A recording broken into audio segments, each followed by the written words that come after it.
नमस्कार, बोधे टेक्निकल में आपका स्वागत है। हम लोग आज थ्री फेज इंडक्शन मोटर का चौथा सीरीज को दोबारा करने वाले हैं, ठीक है? और मतलब है रिपीट, मतलब चौथा सीरीज ऑलरेडी कंप्लीट हो चुका है, उसको फिर हम आज इसको दोबारा करेंगे, ठीक है? ताकि आपको अगर किसी प्रकार का कन्फ्यूजन रहा होगा पिछला सीरीज में तो वो खत्म हो जाए।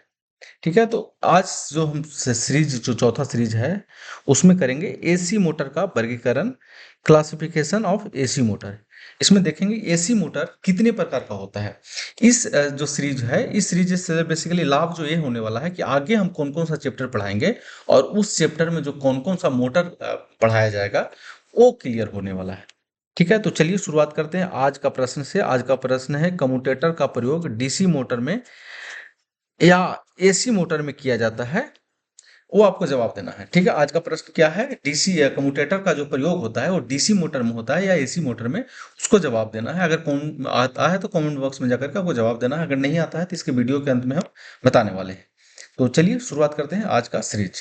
अगर मैं आपको बता देना चाह रहा है कि लाइव क्लास अगर ज्वाइन करना चाह रहे हैं, आईटीआई बच्चे जो हैं या स्टूडेंट हैं, वो लाइव क्लास अगर ज्वाइन करना चाह रहे हैं तो बोधि टेक्निकल ऐप को डाउनलोड करके लाइव क्लास को ज्वाइन कर सकते हैं, या आप इसको व्हाट्सएप या कॉल कर सकते हैं इस नंबर पे 93 18 40 96 54 पे आप कॉल कर सकते हैं, व्हाट्सएप कर सकते हैं या कॉल भी कर सकते हैं। ठीक है, तो चलिए आज हम शुरुआत करते हैं three phase induction, sorry, AC motor का वर्गीकरण।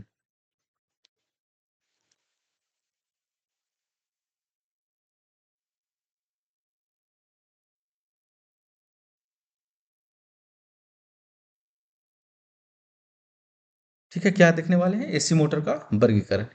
एसी मोटर का जो वर्गीकरण किया गया है दो प्रकार से किया गया है। एक किया गया है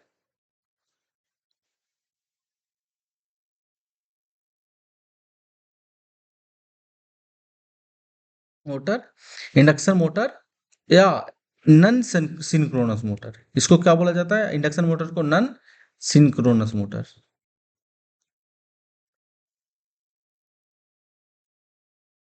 ठीक है, पहला जो है वर्गीकरण। दूसरा जो है वो है सिंक्रोनस मोटर।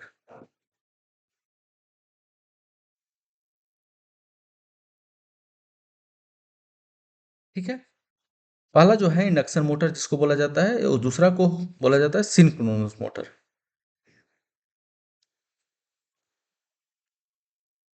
ठीक है, अब इंडक्शन मोटर को दो भाग में बांटा गया है। कौन सा भाग है, पहला है थ्री फेज, इसको फेज पढ़ा जाता है, ध्यान रखिएगा, इंडक्शन मोटर। ठीक है, दूसरा है single phase induction motor.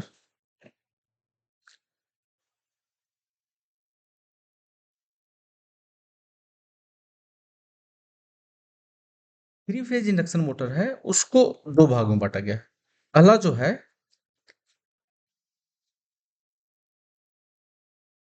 Squirrel cage induction motor.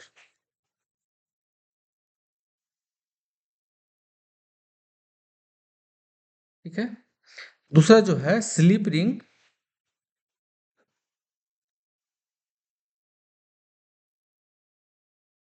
Induction motor. ठीक है, हम लोग जो अभी जो चैप्टर पढ़ रहे हैं, हम लोग पढ़ रहे हैं थ्री फेज इंडक्शन मोटर। जो हम लोग चैप्टर अभी स्टडी कर रहे हैं वो है थ्री फेज इंडक्शन मोटर। इसी थ्री फेज इंडक्शन मोटर में एक टॉपिक था एसी का वर्गीकरण, एसी मोटर का वर्गीकरण, इसलिए सारे चीज को जिक्र करना पड़ रहा है। ठीक है, और ये जो दो मोटर है इसके बाद हम लोग पढ़ेंगे, इसको डिटेल में पढ़ेंगे। ये जो दोनों मोटर है ना, ये दोनों मोटर, इसको काफ़ी डिटेल में पढ़ने वाले हैं, इसकी उपयोग पढ़ने वाले हैं, इसका प्रिंसिपल पढ़ने वाले हैं, इसका स्ट्रक्चर पढ़ने वाले हैं, बनावट पढ़ने वाले हैं। स्लिप रिंग और इंडक्शन मोटर जो, सॉरी, स्क्वायरल के जो स्लिप रिंग मोटर का जो मतलब डिफरेंस होता है, क्या डिफरेंस है या क्या सिमिलरिटी है, वो भी पढ़ने वाले हैं। ठीक है, तो इसको पूरा विस्तार से हम लोग बात करेंगे। बाकी अभी हम लोग वर्गीकरण देख लेते हैं। ठीक है, ये हो गया। अब सिंगल फेज इंडक्शन मोटर को भी बांटा गया है अलग भाग में, उसको भी पढ़ लेते हैं। पहला जो भाग है वो है स्प्लिट फेज। दूसरा जो भाग है वो है कैपेसिटर मोटर। कैपेसिटर मोटर को भी कई भागों में बांटा गया है, जैसे हम सिर्फ नाम नहीं लिखेंगे, यहाँ पे हम बता दे रहे हैं। Capacitor start motor, capacitor run motor, capacitor permanent capacitor type motor. ठीक है, तो ये हम अलग जो है, जब हम सिंगल फेज में पढ़ेंगे तो उसमें सारे को हम टाइप जो है अलग अलग टाइप को देखेंगे, और उसका हम डायग्राम भी देखेंगे कि परमानेंट जो कैपेसिटर स्टार्ट मोटर है उसका क्या डायग्राम होता है, permanent capacitor start capacitor run motor जो है उसका क्या डायग्राम होता है, या जो कैपेसिटर रन मोटर है सिर्फ उसका क्या डायग्राम होता है। और उसमें हम ये भी हम लोग समझेंगे कि जो हमारे पंप जो घर में पानी जो छत पे चढ़ाते हैं उसमें जो पंप इस्तेमाल होता है उसमें कौन सा मोटर होता है, या घर में जो सीलिंग फैन लगा है या कूलर लगा है तो उसमें किस टाइप का मोटर है। वो सारे मोटर जब हम सिंगल फेज इंडक्शन मोटर पढ़ेंगे उसमें सारे में हम स्टडी करने वाले हैं। ठीक है, तो अभी हम समझते हैं यहाँ तीसरा नंबर जो है वो है सैडेड पोल इंडक्शन मोटर। ठीक है, 4 नंबर जो है वो है रिपल्सन मोटर।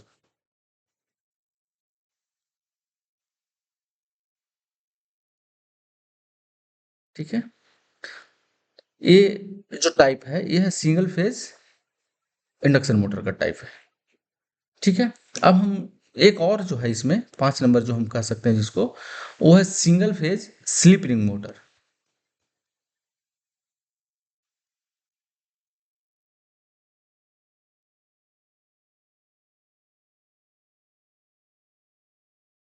ठीक है, ये ऑलरेडी कंप्लीट हो चुका कौन सा, इंडक्शन मोटर। इंडक्शन मोटर क्या है, 3 फेज इंडक्शन मोटर है, सिंगल फेज इंडक्शन मोटर है। 3 फेज इंडक्शन मोटर को 2 भागों में बांटा गया, squirrel cage and slip ring. Single phase induction motor को 5 भागों में बांटा गया है। ठीक है, split phase capacitor motor, shaded pole type, repulsion motor and single phase split sorry slip ring motor. अब जो हमारा बचा ये, इसको 2 भागों में बांटा गया है। ठीक है, इसको 2 भागों में बांटा गया। कौन कौन सा भागों में बांटा गया है उसको देख लेते हैं। एक जो बांटा गया है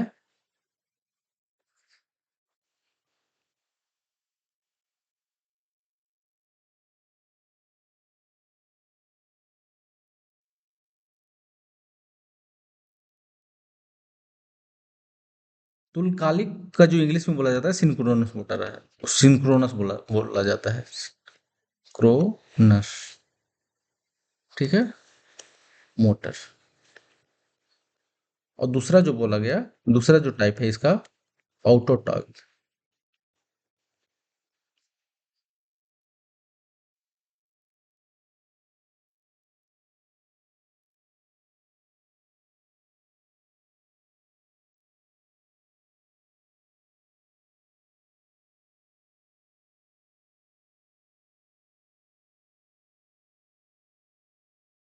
ऑटो सिंक्रोनस मोटर। ठीक है, तो सिंक्रोनस मोटर को 2 भागों में बांटा गया, समान तुल्यकालिक या सिंक्रोनस मोटर या ऑटो सिंक्रोनस मोटर। बेसिकली जब हम सिंक्रोनस मोटर का स्टडी करेंगे ना तो उसमें हम ये दोनों टाइप का स्टडी करेंगे, और दोनों में डिफरेंस, दोनों का जो उपयोग है उसको भी स्टडी करने वाले हैं। ठीक है, तो चलिए आज का सीरीज यहीं समाप्त होता है, पर इसका जो एक हमारा आज का प्रश्न था उसका जवाब बचा हुआ है, उसका हम जवाब देने वाले हैं कि कम्यूटेटर का प्रयोग डीसी मोटर या एसी मोटर में किया जाता है। तो वो जो इसका जो आंसर है कि कम्यूटेटर का प्रयोग जो होता है डीसी मोटर में होता है सिर्फ। ठीक है, डीसी मोटर में। जैसे कभी कई कई बार जो होता है ना, जब इंटरव्यू आप देने जाएंगे तो इंटरव्यू में पूछा जाता है कि 2 मोटर रखा हुआ है और दोनों को देख करके आपको बताना है कि कौन सा डीसी मोटर है कौन सा एसी मोटर है। तो उसमें मेन जो फंडा काम करता है ना, जो देख करके पता चलता है कि जिसमें कम्यूटेटर लगा है वो डीसी मोटर होगा। ठीक है, कम्यूटेटर वाला जो वो मोटर होगा वो डीसी मोटर होगा। ठीक है, और जो बिना कम्यूटेटर वाला मोटर होगा वो एसी मोटर होगा। तो कम्यूटेटर का जो प्रयोग किया जाता है वो डीसी मोटर में किया जाता है। कम्यूटेटर का जो कार्य है ना, कम्यूटेटर का कार्य है, बता देना चाह रहा। बाकी आप डीसी जनरेटर का या डीसी मोटर का जो वीडियो है वो सीरीज है वो आप देख सकते हैं। ठीक है, कम्यूटेटर का काम जो मोटर में है, डीसी को एसी में बदलना। ठीक है, डीसी हम क्या करते हैं, इनपुट करते हैं, इनपुट करते हैं, और ये जो आर्मेचर है, आर्मेचर में एसी करता है। ठीक है, और जब जनरेटर में हम बात करेंगे इसका कम्यूटेटर का काम, जनरेटर में तो जो यहाँ आर्मेचर हो जाएगा। आर्मेचर में जो एसी धारा है उसको आउटपुट में डीसी में बदल करके देता है। ठीक है, ध्यान रखिएगा, यहाँ कंफ्यूज नहीं करिएगा। ये मोटर के लिए है, ये इनपुट है क्योंकि मोटर में इनपुट धारा दिया जाता है। ठीक है, और ये आर्मेचर में क्या मिलेगा, एसी मिलेगा। ये कम्यूटेटर का काम है। ठीक है, और जनरेटर में क्या करता है, आर्मेचर में जो एसी रहता है उसको बदल करके डीसी देता है। कहाँ, आउटपुट में। ठीक है, आउटपुट में क्या देता है, देखिए ये इनपुट है, ये आउटपुट है, ये आर्मेचर है, आर्मेचर है। ठीक है, ये मोटर है और ये जनरेटर है। तो ये कम्यूटेटर का काम है। ठीक है, बहुत ही इंपॉर्टेंट क्वेश्चन है। बाकी काफ़ी पूछा जाता है कि कम्यूटेटर का क्या रोल है, मोटर में क्या है, जनरेटर में क्या है। तो इसका ये आंसर है। बाकी आज हम वीडियो को यहीं पे समाप्त करते हैं। अब अगर लाइव क्लास ज्वाइन करना चाह रहे हैं तो बोधी टेक्निकल ऐप को डाउनलोड कर लीजिए, या आप कॉल कर सकते हैं या व्हाट्सअप कर सकते हैं इस नंबर पे। ठीक है, तो चलिए आज समाप्त करते हैं वीडियो को यहीं पे। Thank you.